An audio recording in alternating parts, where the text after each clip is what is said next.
ৰাজ্যত বাজেটখন পাছ নোহোৱাৰ কাৰণে বিশেষকৈ প্ৰত্যেক 5 বছৰৰ মূৰত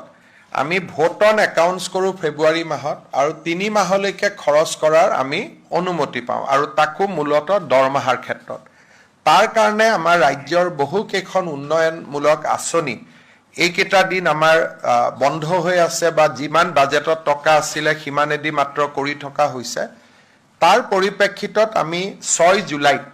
অসম বিধানসভাৰ বাজেট অধিৱেশন আমি আহ্বান কৰিছোঁ যাতে 1 আগষ্টৰ পৰা প্ৰতিটো চৰকাৰী আঁচনি সুবিধা নিয়মীয়াভাৱে অসমৰ ৰাইজে পাব পাৰে বিধানসভাৰ অধিৱেশন এখন আহ্বান কৰিবলৈ এমাহৰ নটিচ লাগে গতিকে আজি 4 তাৰিখ 6 জুলাইত আমি পাতিব খুজিছোঁ আৰু 6 জুলাইৰ ভিতৰত বাজেট হ'লে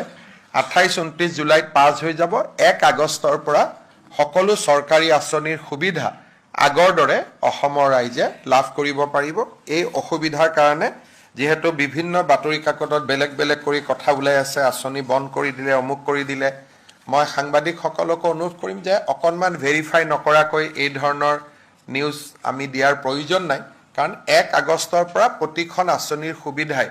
অসমৰ ৰাইজে নিয়মীয়াকৈ পাব আমাক খালি পূৰ্ণাংগ বাজেটখন পাছ হ'ব লাগে 6 জুলাইত আমি পূৰ্ণাংগ বাজেট অধিৱেশন পাতিছোঁ 21 দিনৰ বাজেট অধিৱেশন হ'ব আৰু পৰৱৰ্তী সময়ত আমাৰ